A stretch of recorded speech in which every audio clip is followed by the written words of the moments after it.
Tony, thanks for joining me. I'm really, really grateful you made the time. No, not at all. I'm delighted to. So let's start with social connection. You've placed social connection at the heart of your purpose in Ealing. Why is that? So I think the first thing to say is it's about the political philosophy of the administration, and an administration that is permissive and wants to do something different with its time in office. So the political context around social connection is really important to what we're trying to do. I think for me personally, over time, I've just become really interested in so much of the work, so many of the studies that show relationships, your connectedness with other people, are just the biggest determinants of your health, your happiness, all sorts of other things, and just how strong that evidence is, and then how little it appears often in public policy and public services. And so, if we're thinking about our institutions, which have many, many challenges, what's the most impactful thing we can do? I think it's using our capacities to strengthen community, build those connections, help build those relationships. And I also look at quite a lot of the things we do now, which are underfunded, which often respond to things like statutory duties that have been set over decades, and think to myself, those things are important. Many people rely on those services, but are they as in touch with people's needs as they should be, as they've developed over the decades? So whether it's about mental health or loneliness that's described in terms of epidemic levels, do our existing services speak to those needs as much as they could? And maybe social connection is a better way into that. So tell me a little bit about the evidence base then, because I know you thought pretty deeply about this, and for people that are not familiar with it, but let's talk a little bit about that. Yeah. So, I mean, when I say thought deeply, I mean, you shouldn't get the impression I'm hunched over academic papers, because you've got other things to be doing. Much of my way into this has been like through the TED Talk or whatever. So I think there's a few things. So there's the Harvard study of adult development, and there's some wonderful talks from its directors over time, which looked at. In fact, only men, which is, I think, probably a methodological failing, over the last 60 years, looking at their health and happiness. And the most common feature of the happiest and healthy people were those that had networks around them. From the public health angle, the stat is now quite well known that loneliness can be worse for your health than smoking. But Julianne Holt-Lundstadt, also find on TED if you only have 10 minutes to look into it. It's a lot. There's a lot more in it than that really deepens the case, especially about the importance of our casual relationships, not just our deep ones. And some work I had a little bit of involvement in, which started off in the States and has recently been replicated in the UK, is about the importance of connection to social mobility and economic outcomes.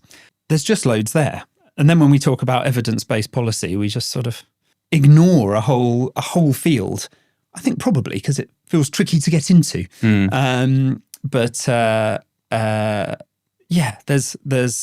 There's loads there. It's really rich.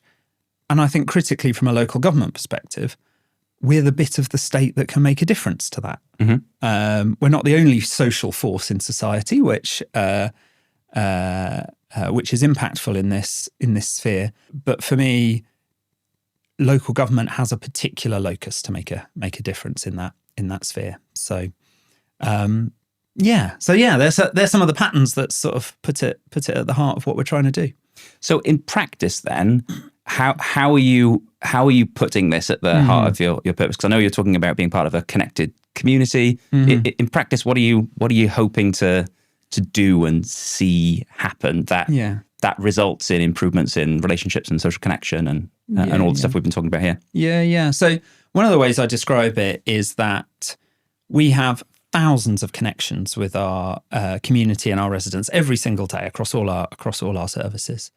And although they're very different services, it seems to me that all of them are an opportunity to build connection and build relationships.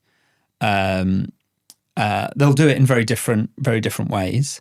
But I sort of think that small shifts in large systems, or many small shifts in large systems, can make a huge difference. So it's about how we put that at the core of how we do our business, and then alongside that, there'll be some things that we would sort of really badge as, here's a connected communities initiative, and sort of use that as the bit of a trailblazer exemplar more broadly for, this is what you can achieve, and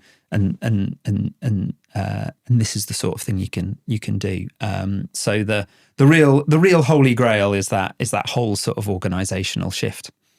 I think that's really interesting, because I don't think anyone can tell somebody in whatever service exactly what it means to be part of a connected community, what behaviors and moves they might make. And I think I'm right in saying you've explicitly said to people, I literally can't tell you exactly what that looks like. So how are people interpreting that freedom at the moment? How is it showing up in Ealing? Yeah. The best examples for me are the ones we don't expect. So, some things we've tried to explicitly seed, and other things have emerged. And one example I like exemplifying is in our emergency management team. So in emergency management, it's a lot about protocol, command and control, gold groups, all of this kind of stuff. But colleagues in that team have completely embraced the idea that in an emergency, it's the community resilience that makes the biggest impact. It's always the community that are essentially the first responders when the worst happens. So they've brought together over 40 VCS and faith groups and run work with them about what they would do if there was a flood or something dreadful happened. That increases our community resilience and their purpose as a service. And of course, the byproduct is all those people know each other, and though just through going through that exercise, we've built those connections. No one commissioned them to do that. They sort of took that freedom and really built on the community resilience bit of the emergency management discipline. And then another example, which I think is one I use because it's an important one, is within children's services. So we now have the lowest number of children in care that we've ever had in Ealing. And that is on a reducing trend, whereas in many places that's on an upward trend. And that is as a result of thinking about the community resources, the kinship care, the networks that we could wrap around a child who's vulnerable. And the reason that example is important is because sometimes community work can be seen as the sort of fluffy stuff around the edge. And, child protection is, the real sharp end of statutory services for vulnerable people. So it's a sort of great exemplar that this work is relevant everywhere, and relevant to some of the real core and difficult bits of our business. I think those are both excellent examples. One of the tensions I can imagine is there might be a pull to put in place lots of measurements to work out if this stuff is working. And this is the kind of initiative that would get smothered by lots of indicators and KPIs and would probably cease to work in the way that you're imagining. And I suppose the child protection example is a good one, because that is one indicator that really is worth paying attention to.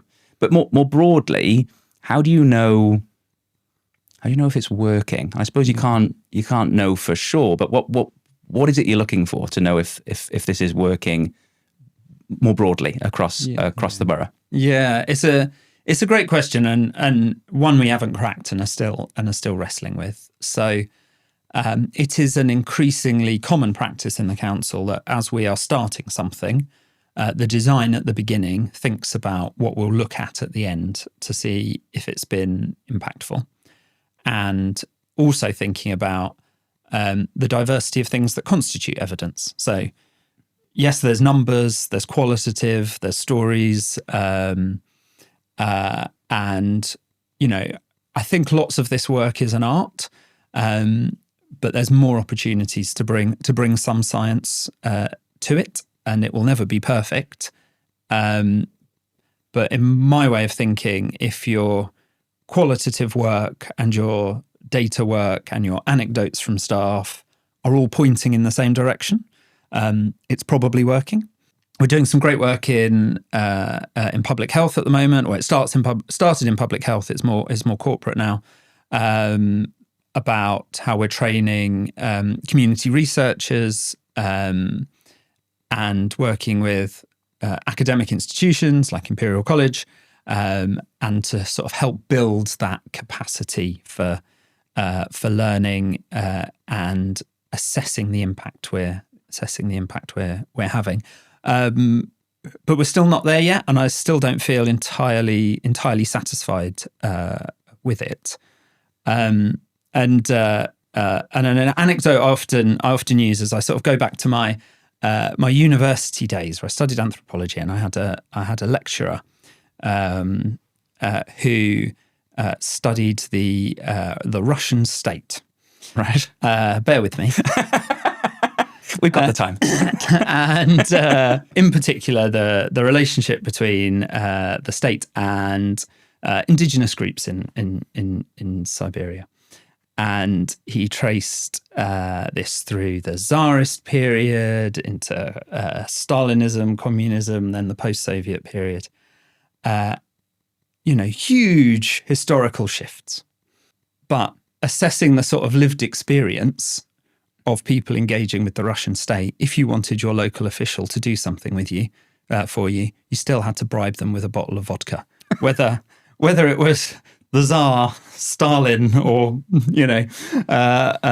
post-Soviet leaders. So I have this sense of, we might imagine we're making all these great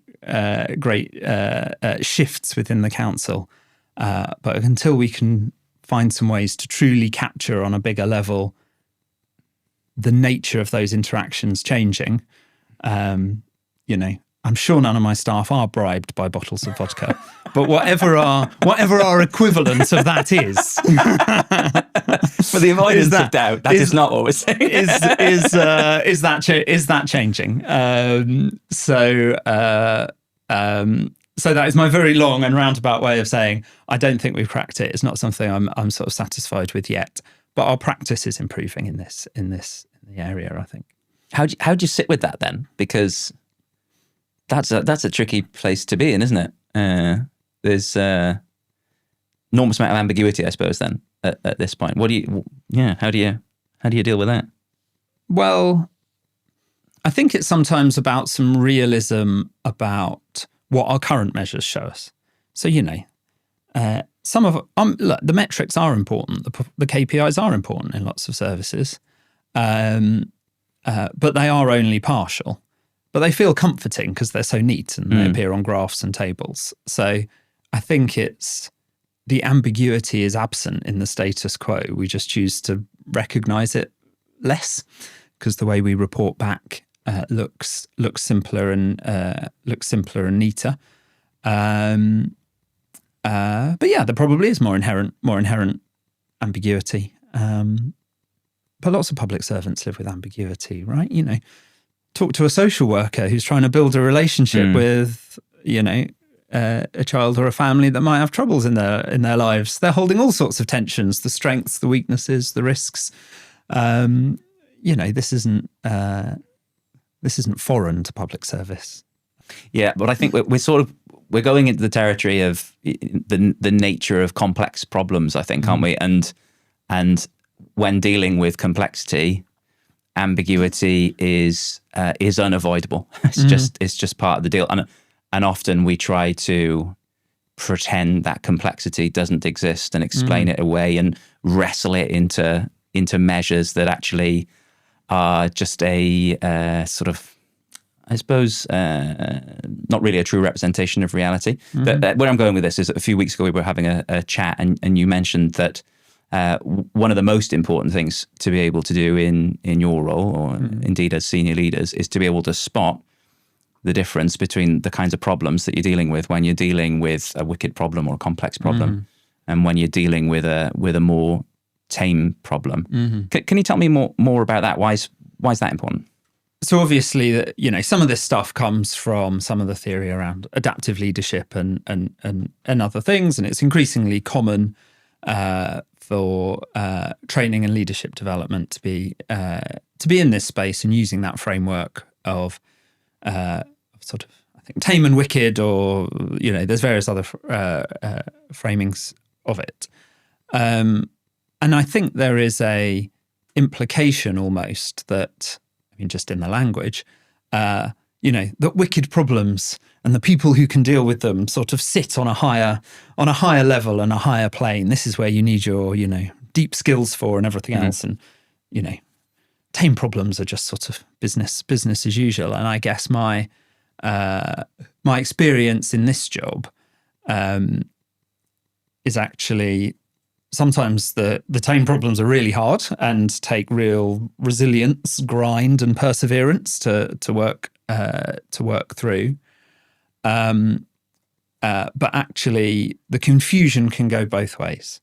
So sometimes, and this is a sort of might be a weakness of mine occasionally. I'd love to innovate away a problem. But sometimes you just have to go through the steps, use the technical expertise, apply the resources, and the perseverance to get to the end point. As well as there's plenty of people who like the psychological comfort of trying to redefine a difficult problem, as you say, into a simple one,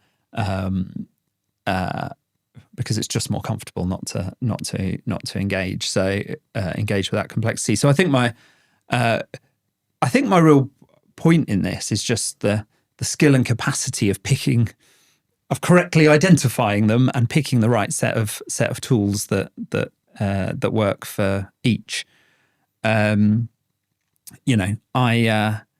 won't be asking my elections team and the 200 counters on the 7th of May to self-organise into teams, develop their own innovative ways of counting the ballot papers and then pick one by dot voting. I probably won't be doing that.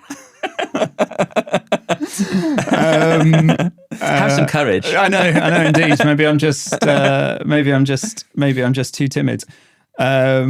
So I think the key thing is the sort of being able to identify the nature of the problem that you've got in front of you and what tools best apply to it. And I also think, even in the complex and more systematic problems, you still need to combine the two, right? So, even if through whatever methods you've come up with an innovative solution you want to prototype, you still have to apply resources to it. You still have to check its value for money. You still have to check everyone knows their roles and responsibilities and are going to do it on the right timeline.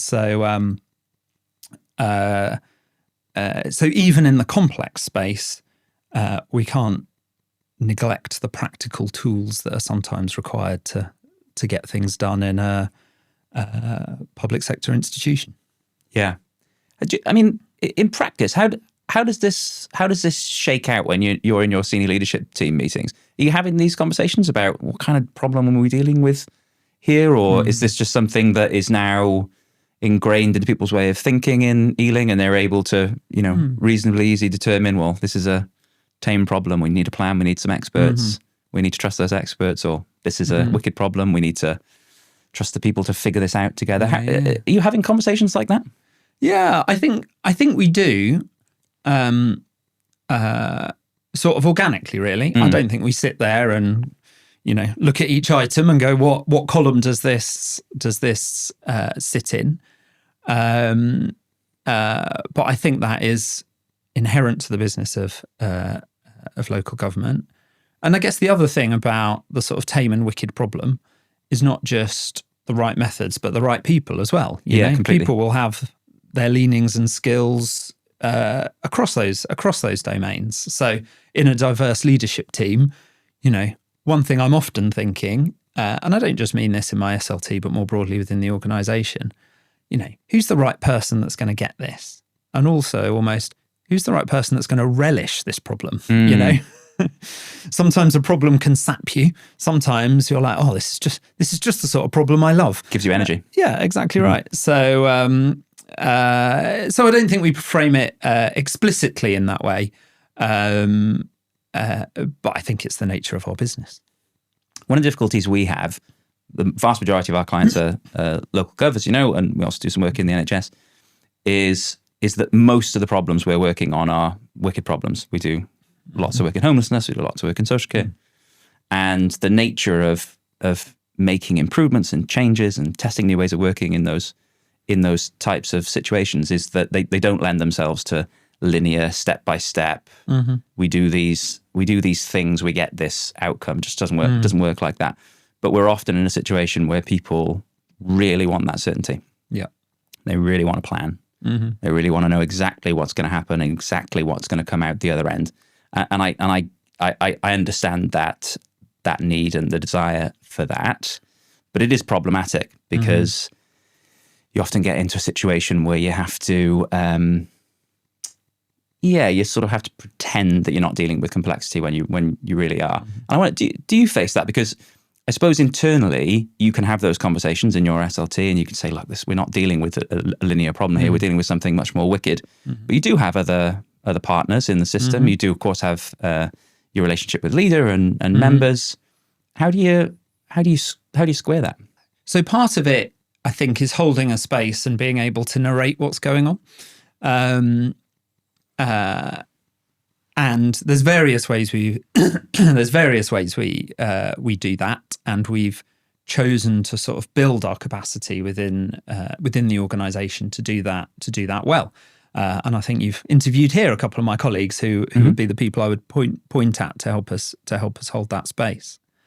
I also think we need to interrogate existing practice, because often I find the bar for change is set so much higher than the bar for the status quo, if you see what I mean. So, we need to in those discussions, it can be important to go, well, hold on a second.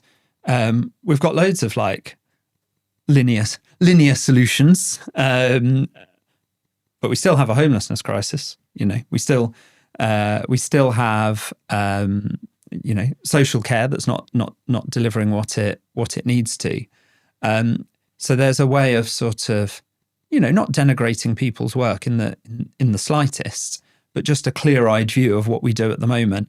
And is some change really a risk? Is some experimentation as big a risk as we might feel it is? I think for me there is also, we need to recognise that local government is an applied science or an applied art, and action and doing is important, and that is the culture of many of my directorates. They're doers, right? So even if it's not entirely linear, sometimes what you need to give people to make progress is just do this next thing. And that is also why the examples matter, some of the ones I've mentioned, because you've got to show that, you're not working for the sake of, you're not workshopping for the sake of workshopping. When we've applied some of these approaches, they have made a difference. So that exemplification is really important as well, because people are focused on what difference are we making for the people of Ealing. That's why they go to work in the morning. So yeah, probably those elements. Yeah, no, I think that's very coherent. This challenge, I think, is thrown into acute focus because of the savings pressures as well. Because there are very real needs to make efficiencies in local governments right across the country, and it's sort of comforting to know that at the end of the year we will have made this saving by doing this differently. But a lot of the problems the biggest ticket items will not lend themselves to a slightly slicker process or a change to spans of control. They probably need a completely different solution, which may result in initially more cost as people actually start accessing a different kind of service. How are you threading that needle? Because these two things have got to they've got to sort of run on parallel tracks, sort of, haven't they? Yeah, they do. So, and this is a constant sort of tension in the debates within, I think within every council, probably particularly ours, maybe.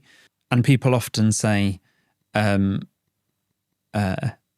me, "We need more clarity between these two things," and I have to say to them, this is not clarity I can give you.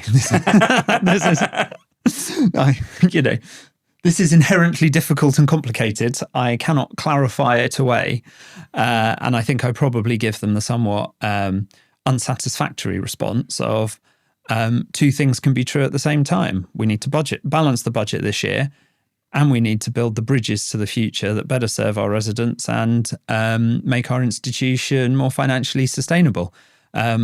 It's not one or the other. The job of leadership in Ealing Council, this is the phrase I use, is to hold both at the same time.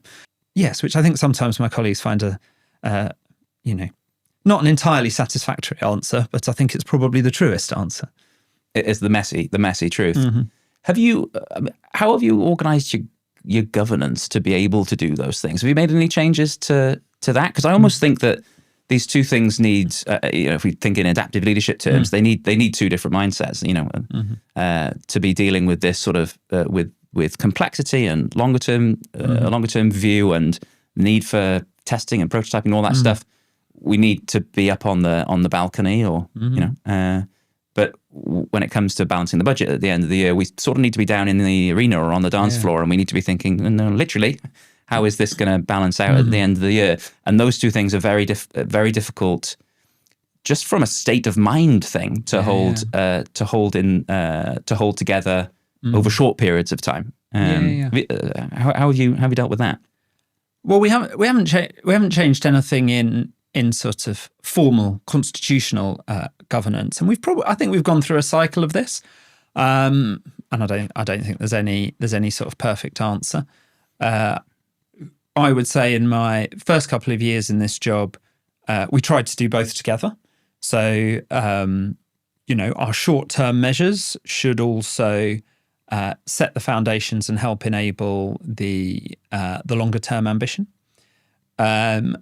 In reality, I think what we found was the shorter-term pressures just consumed the space for that longer-term work.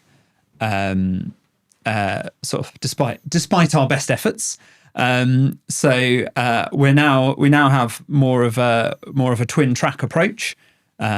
Describing it in governance terms, we have our medium term financial strategy board that does the things of layers and spans and digital and money out of contracts and all of that stuff, and then we have our connected communities transformation and innovation board, which is trying to develop the organization's capacity for change, and also those longer term initiatives. And that's of course not perfect either, because suddenly the MTFS board will be doing something that is going to get in the way of the longer term stuff. But there is a reserved space, if you like, a protected space for that work with some money and for those discussions. That's how we're holding it at the moment. I don't know. Maybe if we talk in 18 months' time, I've probably changed my mind again, and maybe they're back together. I don't think there's a perfect method for it. But yes, that's the cycle we've gone through. At the moment, we're holding separate space. I think that's really encouraging. One of the things that I observe in local government generally is that the pressures are so significant that it creates a set of circumstances where it feels like everything needs to happen all at the same time. And capacity within, let's say, a council is reasonably finite. I mean, yes, you can hire a few people or you can bring some consultants in, but it's, the budget is reasonably finite. So if capacity is also reasonably fixed, then it stands to reason that you can't just keep adding more and more stuff in. Because if you do, then it's sort of tantamount to stuffing more paper into a printer and expecting it to print faster. It doesn't work like that. It just jams. And with all of this stuff going on, I'm interested to know how you're trying to sort of manage it all at the same time. Is it about pushing responsibility down into the organization? Because often I see that people in very senior roles who they don't need to be involved in the detail, but they do need to help people prioritize. This is important, that's not important. But they literally don't have the bandwidth to be able to do that because they're supposed to be doing that for 100 things, and that's clearly not feasible. Yeah. So how are you thinking about that challenge? So I think this is part of our progress as well, because I think initially with our connected communities vision, a highly permissive approach. A bit of Cormac Russell. Let's start with what's strong, not what's wrong. So within the organisation, lots of things were springing up, which was good, which was positive. But that actually adds to the complexity, obviously, because different people are being pulled in different directions as these things emerge. And probably now we're at a stage where we need to be a bit more systematic, and also because I think the other capacity is people's sort of mental bandwidth to get their head around this stuff. And I'm thinking a lot more about at the moment about how I maintain the complexity in the work that we need to engage with, while trying to simplify more of the processes and provide more of that. Some more of that prioritization. So I think we're probably at a bit of an inflection point there. And, I'm listening to my colleagues in my organization who at times are telling me like, this is too much because we've also got the social housing regulator coming in, or, the families first agenda that we've got to deliver, and those sort of service level external pressures. But I also think there's something about the bravery to stop doing things. Yeah. And that doesn't mean stopping doing things we think are bad or ineffective, because that's easy, right? It's about saying, yes, this thing we're doing might be good, but it's possibly taking capacity away from something that is very good or even more impactful. And I found it quite interesting that often I've extended the invitation to people who say to me they're sort of too busy, maybe overloaded, to say, well, tell me the thing you'd like to stop.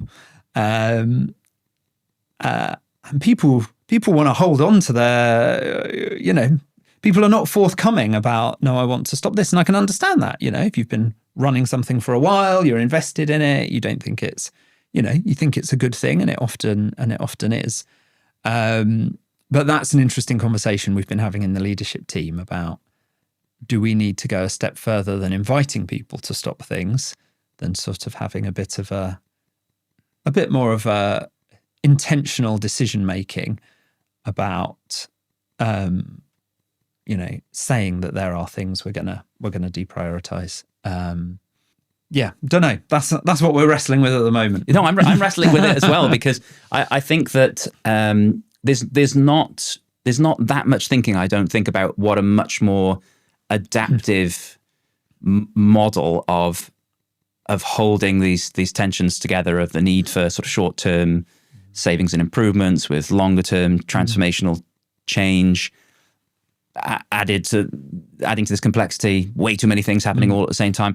I don't think there's a huge amount of thinking about, well, what is a much more adaptive way of managing that? And I think a sign of a healthy, adaptive portfolio of initiatives, to use that language, would be that you would expect the portfolio would be changing reasonably frequently. Not the core mission critical initiatives, but you would expect that some things we would test them, and we would learn that they don't work, and they would fall away. And as they fall away, the bandwidth of people closest to the problem is expanded again. All the governance that sits around it goes away, so people have got more time for meetings. And if that's not happening, I think that's a real sign that there's something really wrong, because the nature of the problems that we're dealing with are such that a whole bunch of things that we try are just not going to work. They have to not work. But I'm interested to hear how you see your role in the mess, because I think about my role in Basis quite frequently, and of course my reasonably challenging job and dealing with lots of complexity. But I'm not going to pretend it's the same level that you're dealing with. But I sometimes think about my work in Metaphor. So sometimes I think about my role as an editor for the organization. What am I editing out so that we're focusing on the things that are our highest point of contribution? Sometimes I think about myself more as a farmer, and I'm sort of cultivating conditions for people to do their best work and to be happy. I think optimizing for happiness is quite important. But then sometimes I find myself being, like the tinkerer watchmaker, and I'm really getting in the way of things, and I experience myself as disempowering people sometimes. That's not it's not my main mode, but sometimes I do fall into that trap. How do you see your role in the council? What type of role is it? So, well, as you find yourself, it can be those at different times. It's about getting the balance right.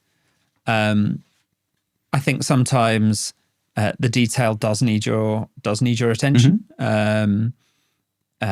And sometimes there's no avoiding that.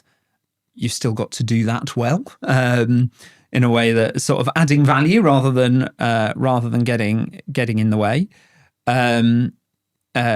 Interesting, you're a farmer. I think of myself as more a rewilder, actually. Say more about that. What are the naturally regenerative processes? That's the sort of mantra of the rewilders, that the connections between the parts are as important as the parts, and if you're constantly amplifying those connections, you're adding to the diversity and abundance of what's going on in a system. But they're all metaphors to think with, aren't they? So, and I think the other bit of my role that is probably distinctive, or may not entirely be distinctive, because lots of my strategic directors will do this, is also about the capacity to shape the external conditions of how we operate as an organisation. So, this links into your sort of capacity and bandwidth point. So, one of the things I do with my sort of London chief exec hat on is I'm the sponsor of LOTI, the London Office for Technology and Innovation. So that serves all of London, but my influencing role with that in the public service reform space, I'm the lead chief exec for public service reform at London councils. It's not going to transform the operating conditions of my organisation, but it's about sort of nudging the wider environment into a place that is more. Go back to your farming, more fertile for the type of work that we want to do. So I think I'd I'd add to your levels of work certainly a more external facing piece, and constantly trying to amplify the right connections, the right examples of the work that we're doing. And as I've said, you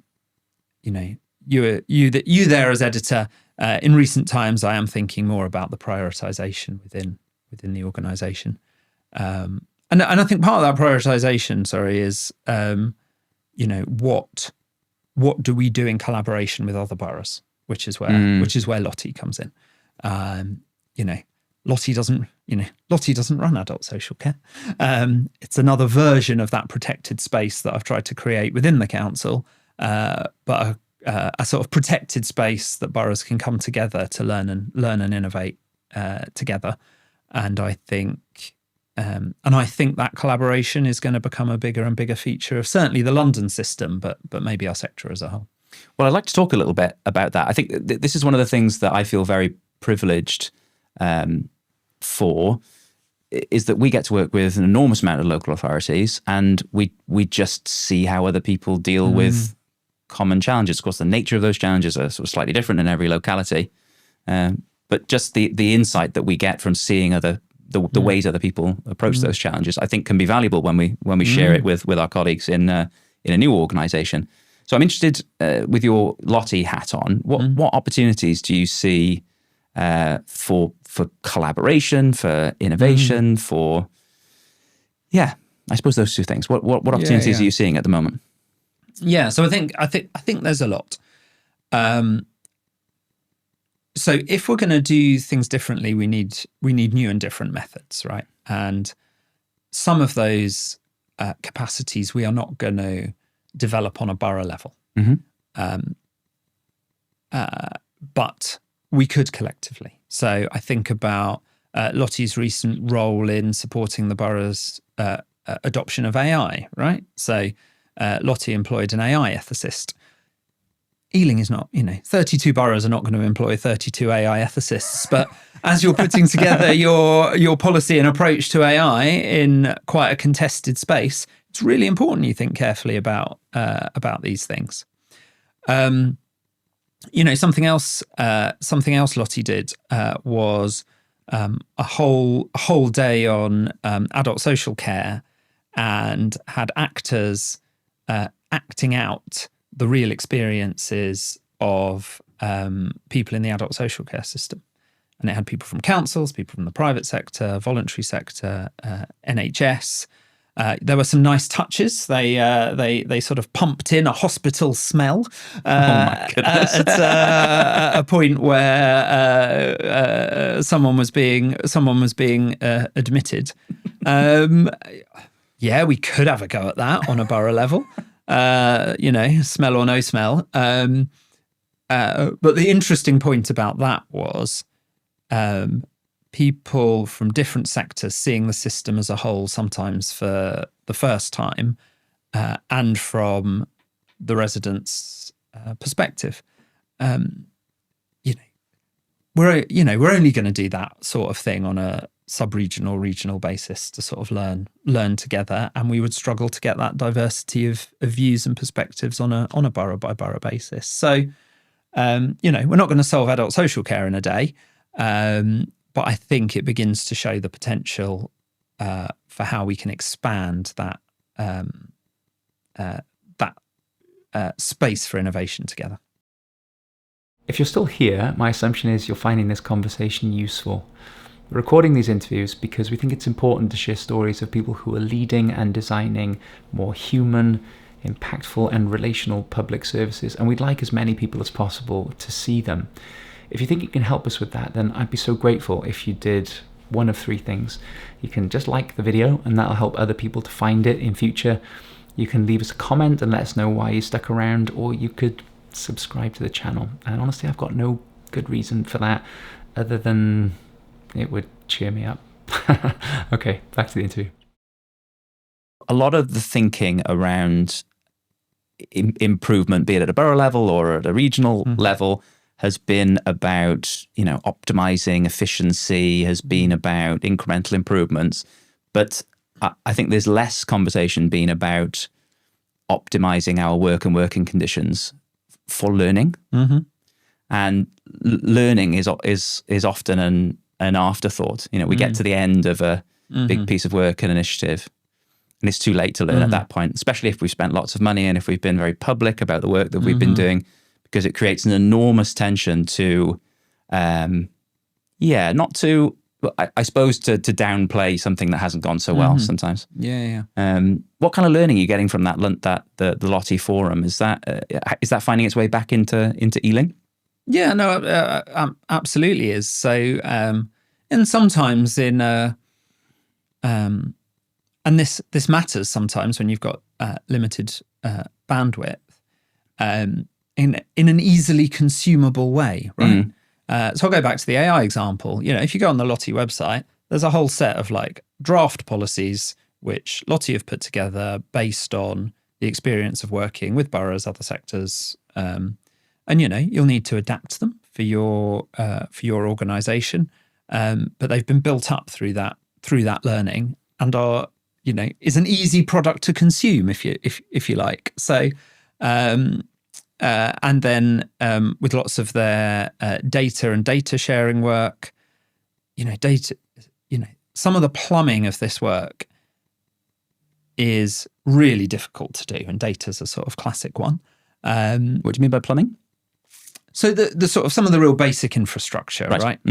So you'll try and do something, it sounds great, and then you'll trip up over the fact you can't use the data for the thing you wanted it. Right. Yeah. That kind of thing. So again,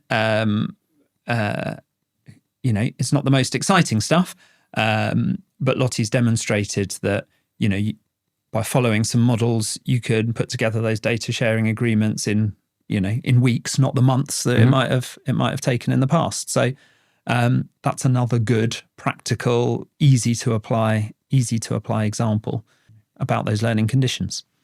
We talked a little bit about AI. What opportunities are you seeing there? I know you've run, I think, a Magic Notes pilot and have been reasonably public about the impact of that. What opportunities do you see? Well, I found I had quite an interesting. I don't know. I found myself sort of shifting quite a lot on the AI conversation at the beginning of it that we had in the organisation, because we looked at some of the business cases that other organisations and indeed other councils who were sort of launching massive transformation programs on the assumed benefits of a technology that hadn't been sort of wholly applied. And the sort of reason we really started looking at it was in some ways no more than my sense of sort of slight FOMO that some big technological wave was gonna sweep the sector, and we might find ourselves not having the faintest idea what to do about it. So in some ways, our conversation didn't start from the most productive place. But I looked at some of these things and I was like, I'm not prepared to sort of bet the farm on this, So we took quite a different approach. We introduced some AI tools into the organisation. Magic Notes was one, obviously Copilot, commonly used, a few others, and established a sort of centre for sharing the learning as people began to use the tools in their everyday practice. So, here's a license for Copilot, see what you can do with it almost. But then quite a systematic, what are people learning? What are the use cases that are emerging in real life, rather than, an assumption that we're buying from a supplier. And I think for us that distributed approach has worked really well. Magic Notes has completely flown. Some other things less so, but that's fine. I guess it's put us in a space where we're using AI in a way that is improving the productivity of our existing ways of working. It's not transformed us as a organisation, but I think that's fine. Actually, it may come to. But I think and I think we have attracted some attention for from how we've used AI and that particular approach to it. So we often find ourselves sort of invited to things. The highlight, I suppose, was we got invited to the Prime Minister's AI Summit. I think we were the only public sector people there, and we got 15 minutes with the PM to sort of describe what we'd done. I never set out that we would make AI the center of our strategy or particularly become known for it. But it's probably an example of the unpredicted things that emerge when you try different approaches. Well, that's the thing, isn't it? I mean, the good practices are going to be emergent, but you need to be experimenting in order for those things to emerge. But I think, the most recent research, I think, suggests that the vast majority of AI experiments fail, and that's normal. We should expect that, and provided that we're working ethically within some sensible boundaries that are safe and legal, I think that's to be expected and okay. I'm interested to know where you get your inspiration from. What initiatives or organizations are you looking at? And is any of that finding its way back into Ealing? I'm probably more magpie-like in my approach than the emulation of specific organizations, but I see fantastic work actually done across London and across London boroughs, most of which is unheralded, unappreciated, and people forget that there's innovators all the time within large organizations. So I see quite a lot of that across our sector, the LOTI angle and the public sector reform work I do London-wide quite often brings me into contact with, that's interesting. And I go back to base and tell my DAS or DCS, go look at that, please. And sometimes it flies for us, sometimes it doesn't. Probably a nice example of something I came across which has worked for us. I don't know if you've come across them, but now Foster, who are seeking to sort of transform the whole lens through which we view fostering. We're the first borough to use them at scale. Brought 14, 15 new foster carers through the system. That's quite a big impact actually when you consider the alternatives for where those looked after children go. And yes, that was from the sort of magpie approach at a conference and going, that's interesting. I'm not going to bet the farm on it, but I think I'm prepared to bet something on this. No, that's great. That's really helpful. One of the things that strikes me about you is that you're a pretty relaxed guy generally, or at least when I've been in the same room as you. And I'm interested to know if you've got any sort of personal practices that enable you to be like that, I suppose. So I think probably temperamentally, I'm quite calm anyway. I think in some ways, actually, it's part of it is the, for me, part of the balance between home and work life. So my kids are still relatively young, 6 and 8. So when I go home, there is this, scraping of fish fingers off the floor and doing the phonics and, whatever else the small dramas and triumphs of primary school life is. So I don't quite find my job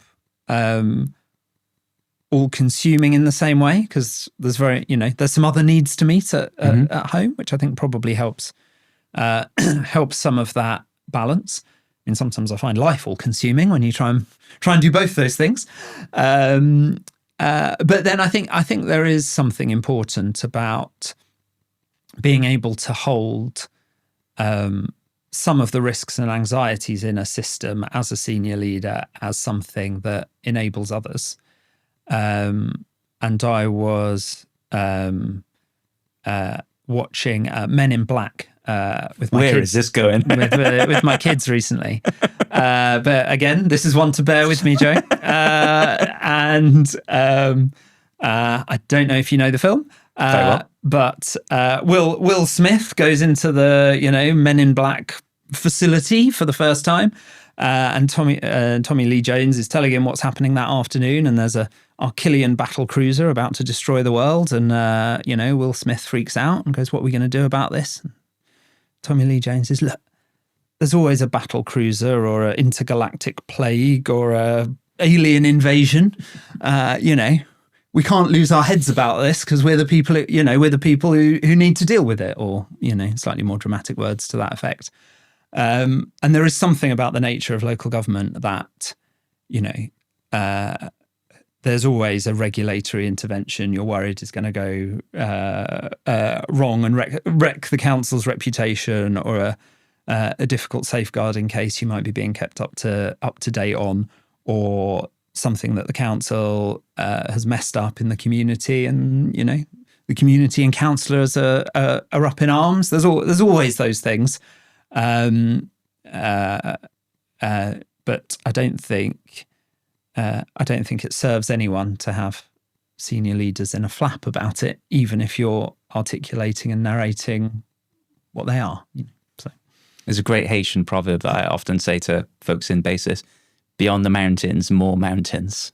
Which I think perfectly describes that. Do you have an outlet though for some of that? Do you have a small group of peers where you talk about these things? Because I sometimes struggle with that in basis. I sort of feel like, oh God, there's nowhere else for us to go now. I'm stuck, and I do have a small group of peers that I can talk about this stuff with. Yeah, so I think the London local government system is a really supportive one, actually. So the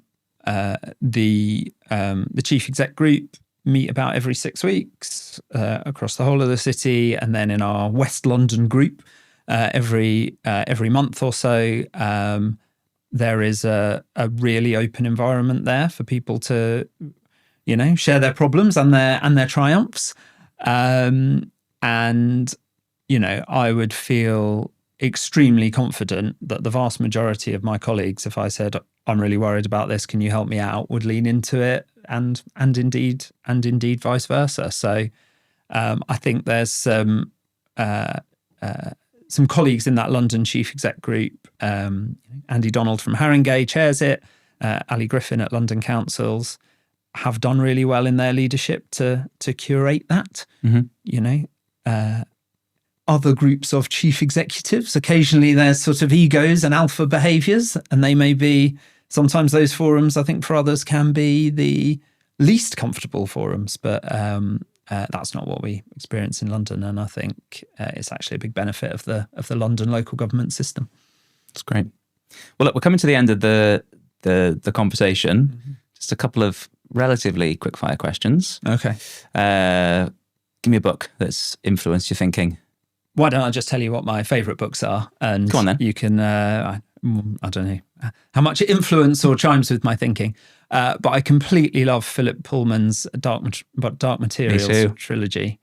And apart from them just being fantastic adventure stories, I think he ends it on a place where the protagonists are being allowed through the land of the dead, and the quid pro quo is you need to be able to tell a good story about your life, and that's his, I think, probably his ending message of making the most of the time, capacities, relationships that you've got. So I don't know. So I think mostly I like them because they're great stories, but if I'm trying to derive a message from it, maybe it's that one. No, I like that a lot. Mm-hmm. I'm an enormous fan of his work, and those books are very influential for me too. Mm-hmm. What about a quote? Have you got a quote that you try and live your life by? Maybe not live my. Oh, well, I tell you what, I came across one literally last week that I quite liked from a writer I hadn't come across before, Maria de Lucht. And she described leadership as the courage to be where the crisis is. And I liked that for two reasons. One, because there's little heroism in that. It's not like solve it, fix it, fight it, or those kind of analogies.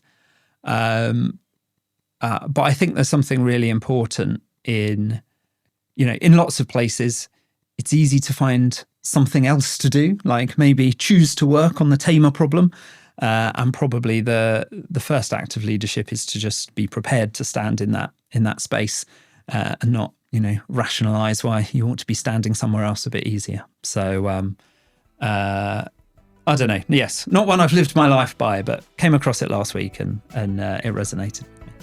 Well, I think that's a really good place to end it, Tony. I've really enjoyed the conversation. I hope you have too. Absolutely. Appreciate you taking the time to do it. Not at all. Really enjoyed it as well.